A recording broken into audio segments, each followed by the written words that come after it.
This is another Poet at War General Report. And here's your General, Joshua David Ling. Good luck. What's good, everybody?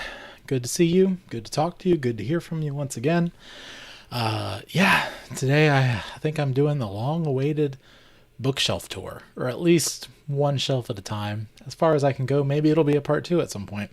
I don't know. I decided no hat today. It's just too hot around these parts, I'm telling you what. I just filmed a whole bunch of TikToks and things, and I was standing and it was hot and I didn't want to do it anymore, so I'm not going to. But I am going to go ahead and show you guys some of my bookshelf over there. I had some shots of it earlier that I took, and I'm going to show those now. I don't think I put my microphone on there on that scene, so give me 1 second to copy that.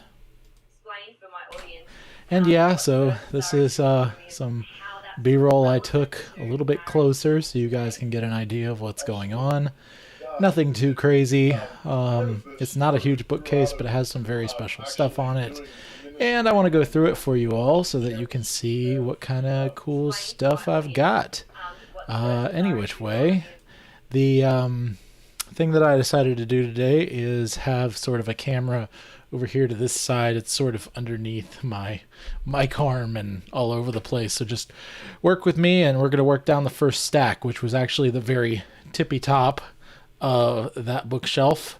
And I've brought it down here for you to see, and we're going to go section by section. And this is going to be a live video, and I'm just going to do it as I can. So any which way, we'll start off here, moving to my remote. And there's my microphone. So here we go. I have the Book of Psalms for Singing. This one is put out by Crown and Covenant, I think, something like that. It's a psalter that's been around for quite a while from some of the, the Board of Education and Publication Reformed Presbyterian Church in North America. Any which way, this is one of the official psalters of the Reformed Presbyterian Church in North America, which is Exclusive Psalmist Church. It is an excellent psalter, a lot of familiar tunes, some not so familiar, but they're all very exuberant and joyous. This first one, for example, is Arlington, which is, "Oh, greatly blessed is the man who walketh not astray in counsel of ungodly men, nor stands in sinners' way." So that's a cool, nice little psalter. I love collecting songbooks of various types, and that's a good one. The next one is Like Unto It. It is the slightly updated version. I'm not sure what year. There's a red one, there's a blue one, and this one's kind of messed up. And there's a red one, a blue one, and a green one. But this is the Trinity hymnal. So we'll come in here and take a look here. Revised edition from the Orthodox Presbyterian Church in America. It's got some good stuff in here. First, let's flip to a random page.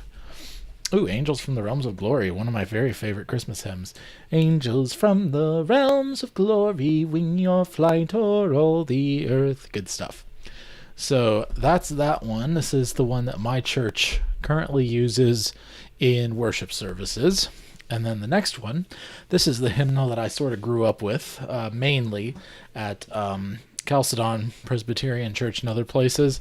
This is the original blue Trinity hymnal. It has creeds pasted in the front, like we had at our church. We just went ahead and pasted them in the front. Let's flip to a random one, see if I know it. Who knows? Let's see. We have, "This is the day the Lord has made. He calls the hours his own. Let heaven rejoice, let earth be glad, and praise surround the throne." I think that's, Arlington, same tune as we had in the Psalter. That's funny. But yes, so that was Isaac Watts. This is also very good. The big difference between this one and the green one is the green one has some newer songs and even some older songs that didn't make it in here. Be Thou My Vision being the most glaring omission from this one. But there are some hymns in this one that are a little bit more staunch and conservative in various ways that they kind of took out of the green one and the red one later on. And I keep this one around because it's got some of those old school awesome ones. So this one was given to me temporarily. It's been sitting up there. I've read a little bit here and there, but it's the Dungeons and Dragons Handbook. I have a friend who's trying to get me into some games and stuff like that. I think I'd enjoy it, but it's just something that it was a good place to put it. So that's where it is right now. Let's move to the next one. This is awesome right here. A Hatful of Seuss. 5 favorite Dr. Seuss stories. Oh my goodness. Just chock full of Seussian goodness right here. And I don't even know. I've only opened this a couple of times, to be honest with you. I love Dr. Seuss, and it has a couple rips, but it's okay. Bartholomew and the Oobleck, If I Ran the Zoo, Horton Hears a Who, The Sneetches and Other Stories, and Dr. Seuss's Sleep Book. So this has some good, awesome Seuss stuff. And it actually has the pictures on the front. I didn't even notice that. I need to read Bartholomew and the Oobleck. That sounds fun. I haven't read that one. My super awesome special edition kind of thing for How the Grinch Stole Christmas. This is my favorite Dr. Seuss story, and I really love it. I really should do a general's report specifically about this one at some time and the implications that it has. If I haven't done one already, I feel like I might have. I'll have to go back and look. But it is beautiful. It is wonderful. I mean, it's the Grinch. Everyone knows the Grinch, right? Then I have The Lord of the Rings, The Return of the King, Visual Companion. As you can tell, this top shelf is kind of where I put a lot of my coffee table books that just kind of look nice and sit there. Obviously, I still pull up... Ooh, Mount Doom. I still pull up all kinds of things. The Haradrim, Battle of Pelennor Fields, Gandalf. I put a lot of these coffee table books up there because they look good on the top and they're too big to fit on any of those tiny shelves. It's more of a DVD shelf than a bookshelf, so to speak. But yeah, let me go grab the next set. Be patient, will you? I'm going to turn on some background music while we wait. How about that? If I can. Where's my background? Oh no, I don't have them in here. That's okay. I'll be right back.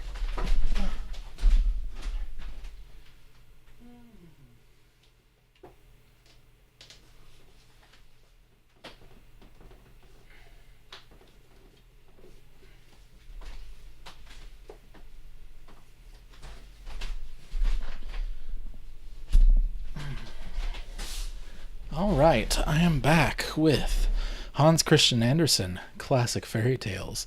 This is a full collection from Barnes & Noble, one of these beautiful little collections, and I'm a huge fan of these. Wish I had more, but Hans Christian Andersen is one of the best I could ask for. I absolutely adore Hans Christian Andersen. I love his stories. I have books falling to the side of me right now, so I'm trying to work that out. Okay, and then we'll move on to the next one. The next one is The Dragons of Blue Land by Ruth Stiles Gannett. And I actually have a couple different of these My Father's Dragon books. And I've looked into them a little bit. My mother gave them to me, but I haven't done a lot of research into these. They look totally up my alley, but I just haven't really gotten into them yet. That's gonna be a theme moving forward. A lot of people give me books assuming that I just sit and read all day based on how I talk, and that's patently not true. Sometimes I wish it was, and sometimes I think, ugh, books? Anyway, we have 101 famous poems with a prose supplement, and this one I really like because it actually has some photos of most of the authors inside. This was published... let's see, when was the publishing going? I like also how it kind of just starts out. It has a very short preface. Copyright 1958 by the Riley and Lee Company, printed in the USA. And so this one is pretty old and honestly in fantastic condition. And I love reading from this one for my TikToks and other things. A lot of these poetry books I got specifically for that reason.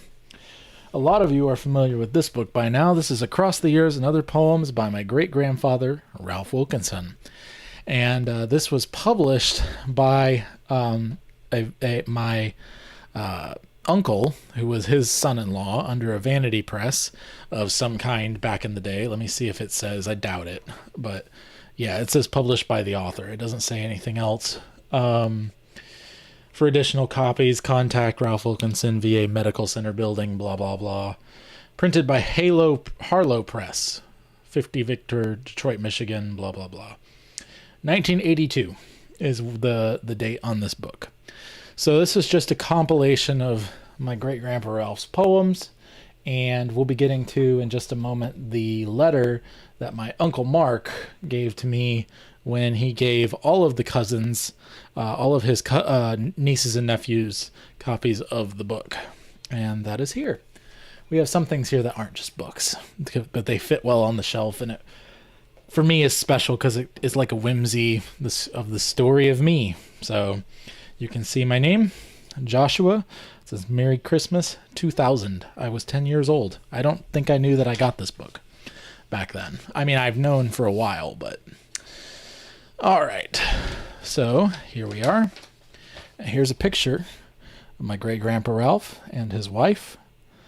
And I'm going to read this letter to you all. I'm going to read any letters or notes that I have in here. So, Ralph Wilkinson, Samuel Wilkinson, born October 24th, 1855, and Ida M. Russell, born January 25th, 1853, were married January 27th, 1875.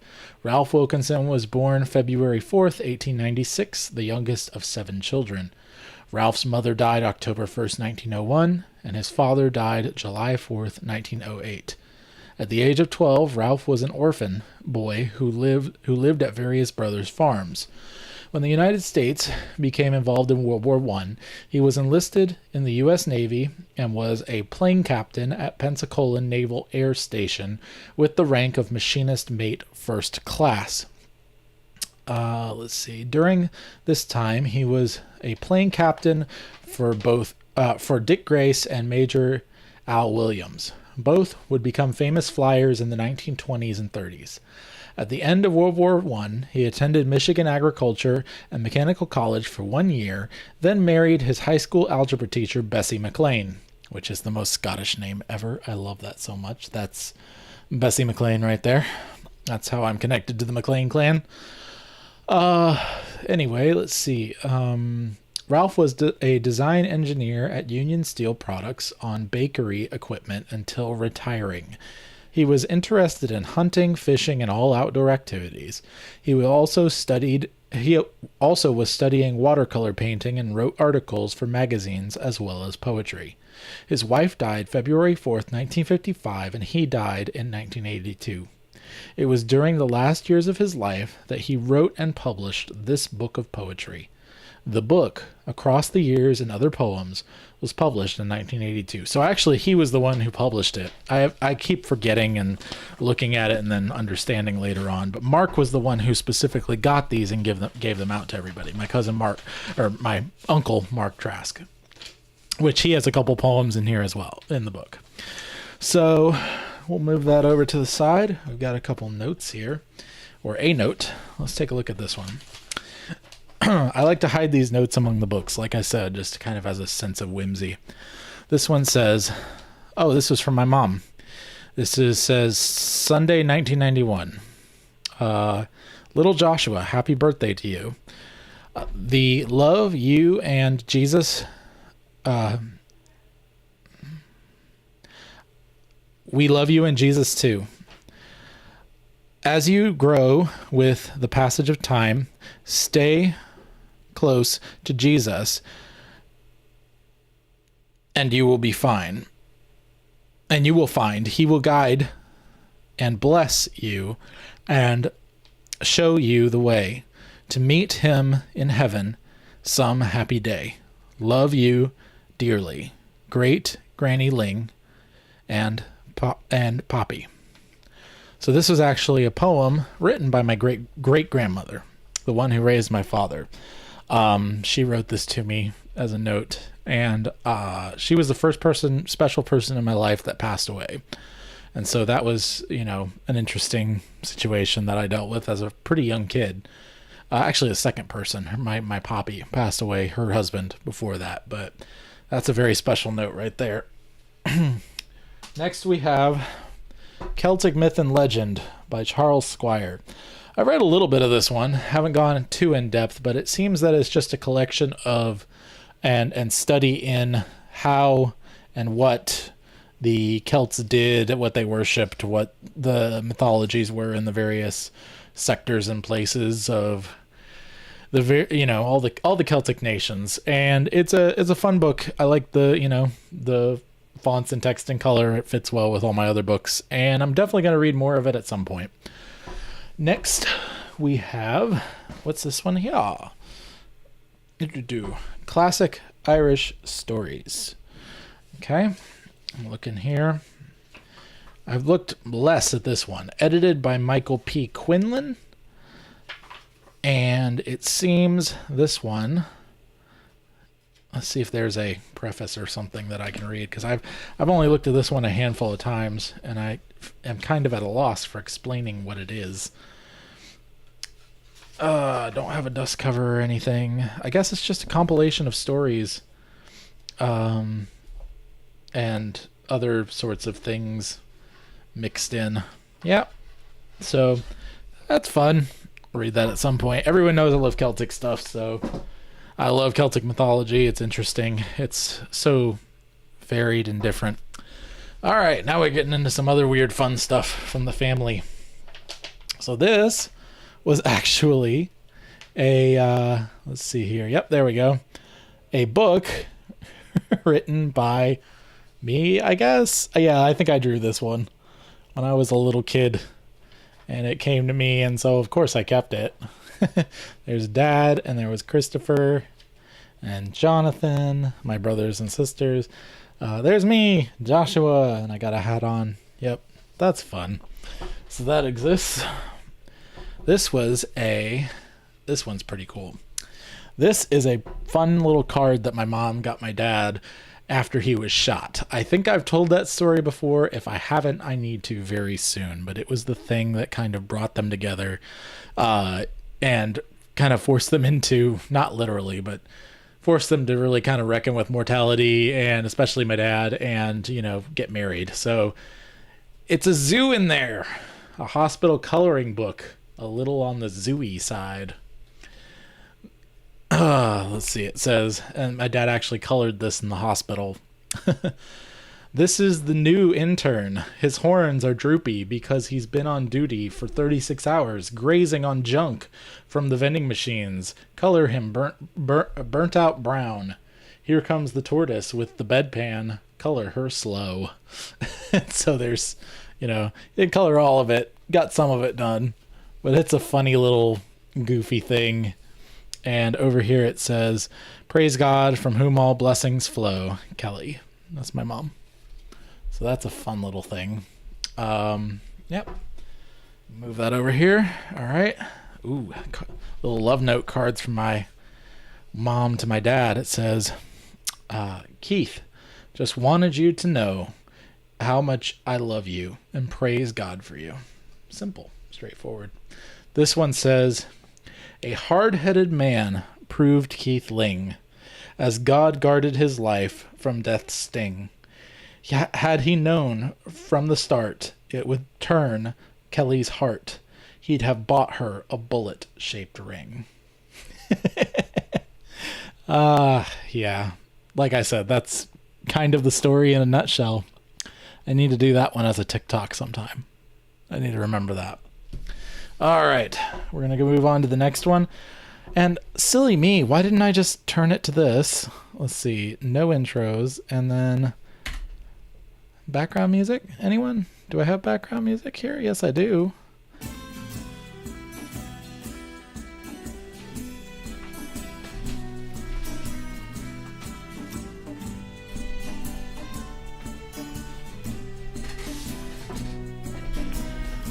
All right, let's fade that out. All right. And back to This one right here. Boom. This is the one where I get a whole bunch of my poetry. This is my favorite poetry book that I've ever owned. My mom actually read a copy of this one to me for many times. This is the Golden Books Family Treasury of Poetry, by selected and with a commentary from Louis Untermeyer. New introduction by Leonard S. Marcus, illustrated by Joan Walsh England. And this one is absolutely gorgeous.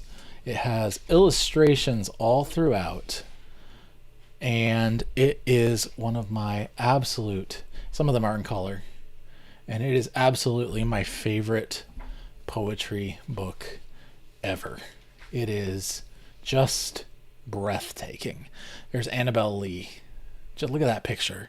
Just wonderful. Totally gets the longing of Annabelle Lee by Edgar Allan Poe. Anyway, fantastic book. I highly recommend you picking it up. It's my absolute favorite poetry book.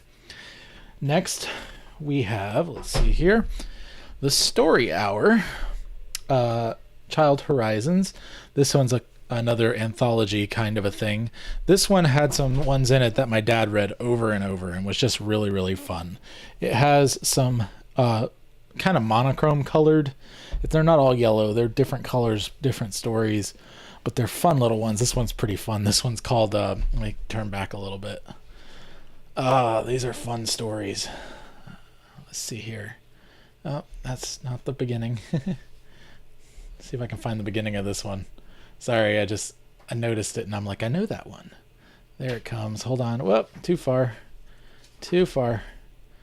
In the meadow. No, that's not it. Anyway, you get the idea. Gone is Gone by Wanda Gag. Or Gak. I can't. Gag. Yep. So there's a lot of really good stories in here. The Pancake being one of my very favorites. It's a version of The Gingerbread Man that's Dutch and a little bit different. I enjoy that one. This one was given to me. It's pretty good. The favorite poems, old and new, selected for boys and girls by Helen Ferris. This one doesn't have any illustrations, but it has some pretty good poems in it, and it's a big book. I mean, it's a thick book. I'd Love to Be a Fairy's Child by Robert Graves. There you go.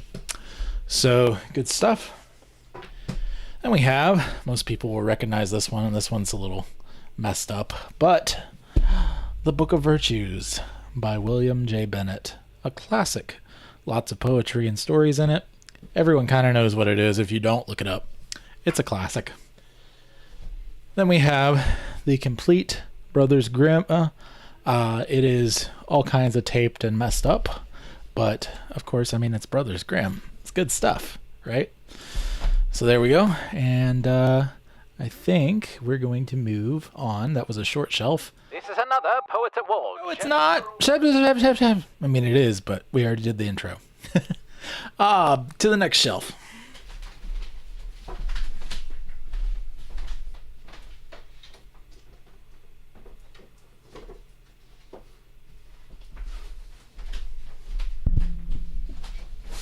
So for these, I'm not going to actually put them all down.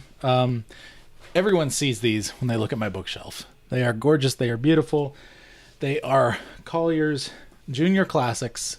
You can see there, Harvest of Holidays, etc., etc. And this was a set that I was given by my mother. These are wonderful children's storybooks, and I love the colors on the shelf. They really just added every bit of the aesthetic I was hoping for and longing for in this whole project. They have a lot of cool stuff in them. This one, Harvest of Holidays. The Valentine Box by Maud Hart Lovelace was the random one I turned to, just to show you guys a little bit of the insides. I'm going to skip through this series just because it is so huge.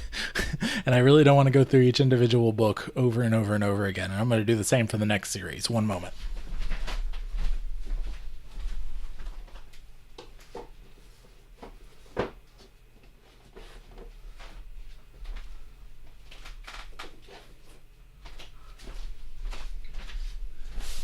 So I have some of these in green and some of these in blue, and I don't have all of them. It's an incomplete set, but it's the My Book House Storytime. series, and there's a whole bunch of them, and they're really, really good. They have a lot of good stuff in them. I haven't looked as much into these, but they are gorgeous little storybooks. I got a lot of these from my mom's side of the family, people just giving them to me, or to my mom and then to me. And so I just kind of collect any of these old hardback storybooks. They're just wonderful. So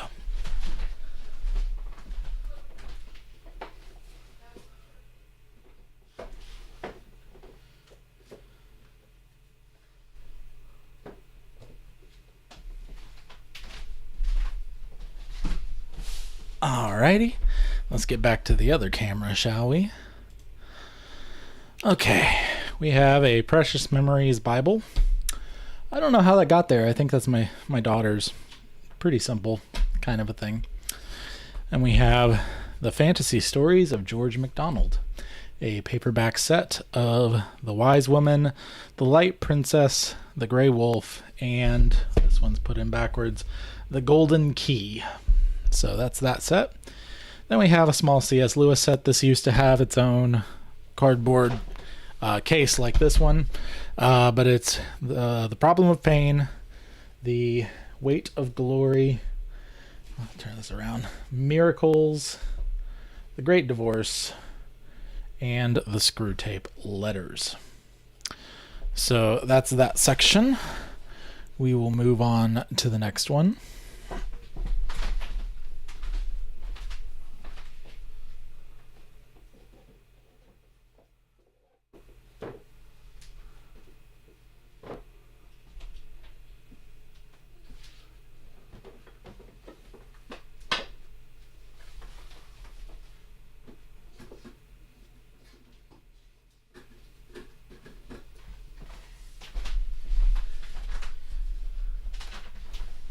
I had an uninteresting dictionary on that shelf as well. But first of all, let's get back to that camera. We have Worthy is the Lamb.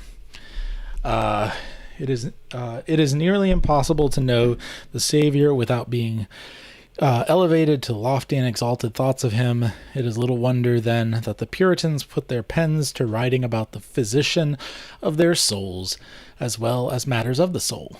Here are hundreds of poems on the most noble of all themes, the Lord Jesus Christ, by some of his choicest servants, the Puritans. So this is mainly a Puritan book. There are a few people who aren't Puritans in here, but they are hymns and other sorts of poems that the Puritans wrote. Wonderful book. I do some of these on TikTok. They are fun. Next, this came from my friend who lent me the Dungeons and Dragons book. I have not gotten to it yet, but it is The Legend of Drizzt Collector's Edition, Book 3 by R.A. Salvatore, or Salvatore. I haven't really looked into it much. Classic. I love this book. I've read this one a couple times. Stardust by Neil Gaiman. I love the movie, love the book. I love certain things about each more than the other, surprisingly. But it is a wonderful book, highly recommended. And it's not super thick either. This book could get me in trouble, as it's gotten a lot of people in trouble over the years. This is The Hunt for Confederate Gold by Thomas More. It is a, let me just read the back. As Americans colonized the West, they established several Confederate United States. National unity under one government was much less important to them than preserving the principle of consent. The principle of consent of the governed, set forth by the Declaration of Independence. Though no one can predict the future, we can, however, project current trends into... this is someone writing. Okay. So this doesn't exactly tell what the deal is, but Thomas More is a former Pentagon official in the Reagan administration who served on the professional staff of the Senate Armed Services Committee and directed defense and foreign policy studies at the Heritage Foundation. He lives and writes in Alexandria, Virginia. This is sort of... Well, it was described to me, and I haven't read the whole thing yet. I keep reading part of it and haven't gotten through all of it. But it's described as national treasure with a not pro-slavery, but pro-Confederate bent. And for those of you who may not understand what that means, very basically, the South was actually fighting for much more than slavery, unbeknownst to a lot of people who have been trained in the school systems and haven't really learned the other side of the story. So this book, honestly, everything I have read of it is excellent. So let's move on to the next shelf, shall we? All right, we've got a stack to start with. Back to this camera. But for the grace of God, an exposition of the canons of Dort. I think this was given to me by my pastor, and I was interested in it. If it wasn't my pastor, it may have been my father-in-law. But theology book, I haven't looked into it too much. Next one, bedtime storybook Bible. Bedtime Bible storybook. So I don't know much about this one. This was given to me / bought by my wife for my daughter, and I think I've read a little bit to her. But What We Believe by Cornelius P. Venema. I believe that's the same one as the other one. Yes. So exposition of the Apostles' Creed. Then we have this beautiful illuminated Bible, which you're supposed to illuminate in the margins. I haven't done a lot of this, and neither has my wife. I got it for her for a gift a few years ago, and she's expressed interest and then not expressed interest, and I'm kind of like, well, do I want to try my hand? But then I don't, because I really suck at art. But, who knows? It's beautiful regardless. It is ESV translation, by the way. And then we have The Power of Myth by Joseph Campbell with Bill Moyers. I have heard the audio book / documentary of this one, but my father-in-law actually came by and dropped it off. Not his sort of book at all, but he knew I would like it, and it's a good thing to have. So I enjoy that. Next we have a newsletter from Chalcedon Presbyterian Church back from 1987, September specifically. And in this issue is a story, the story I should say, about my father. There he is, Keith Ling. It says, Chalcedon member shot 5 times in the head, sings in church choir 6 days later. A testimony to the gracious providence of a sovereign God and the protection of his people. And it has the whole story, and I will read it for you guys soon. So, yep, that one's wonderful. Let's bring up the next stack. I grabbed a large stack this last time, so I don't need to go back over again. This is my wife's favorite Bible. She's had this one for a very long time. It is NKJV. I don't know if it'll focus there, but there it is. Next we have, I think it's my oldest Bible, New American Standard. I've used this one for quite a while. It's kind of my go-to when I'm reading stuff. I prefer New American Standard. It's very accurate. A lot of people say it's hard to read, but it's not really for me. Honestly, it's pretty great. Then we have this one here. I did a TikTok about this, but I don't think I've published it yet. This is a very old book, and you can't even tell the words are kind of there, but it's really hard to tell. I put a little tape on it. I know some people hate that, but this is, let's get to the title page and not break it, the Standard Book of British and American Verse, published in...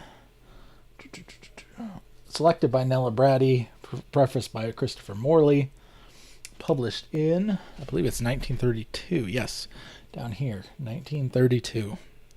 This is the oldest poetry book that I own, and it has some Geoffrey Chaucer, John Dryden, what else? William Wordsworth, your classic stuff. And it has a wonderful preface by Christopher Morley, which I will read for you sometime just because it's that good. Just talking about the transcendence of poetry. Then we have my copy of the NKJV Bible. I read this one a good bit too. It actually has my name embossed there, which is nice. My father gave me that. Then we have the Children's Treasury, a book to grow on. I don't know much about this one right away. I just know that I picked it up from my mom. I don't think I've had this one for very long. 1960, 5147 by Book Production Industries Incorporated. So this is like really simple little kid stories, but it's a big book full of them. So that's cool. Got some really cool illustrations there. That's beautiful. I like that. These old school illustrations are just gorgeous. So that's that one. And we have one more shelf of the precious books to get to. Let me turn it back to this one over here. And so we've gone through my main bookshelf over to this side. But now we're going to go through the ones that are up here. Most of you know already what's up there, but I'm going to bring it anyway. 1 second. I'm going to carry them all over. I'm going to do it. Okay, we have my Hobbit and Lord of the Rings set. The Hobbit is not in it currently because it was being read elsewhere. That's just a simple paperback edition inside of a nice cardboard sleeve. So wonderful, beautiful. Next we have the Wingfeather Saga, minus the Norther Be Eaten, which is the second book, should be going in between here, and plus the Wingfeather Tales, which was a Kickstarter book with anthology series with various writers writing in the world of the Wingfeather Saga. We got On the Edge of the Dark Sea of Darkness, Monster in the Hollows, Warden and the Wolf King, and the Wingfeather Tales by Andrew Peterson. So there's that.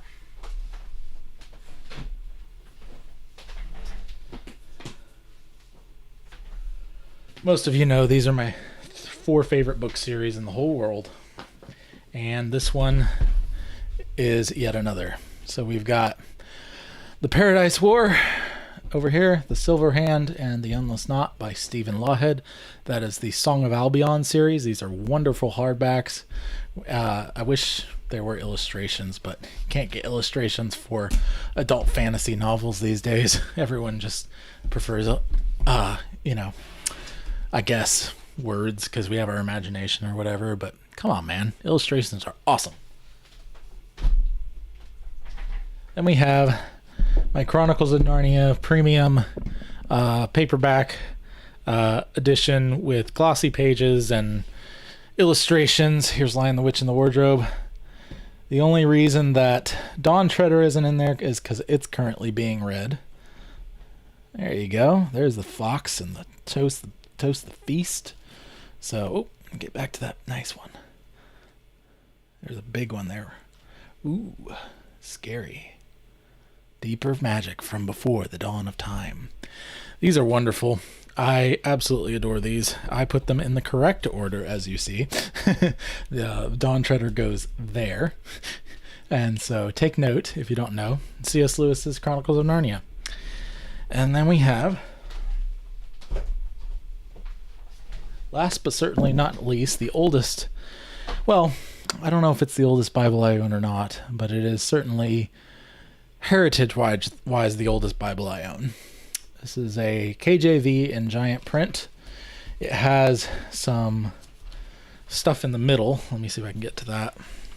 With some illustration, or not illustrations, photos of the Holy Land during the time that this was taken. Yes, that's kind of falling apart, but none of the rest of it is. So that's in between the testaments, actually.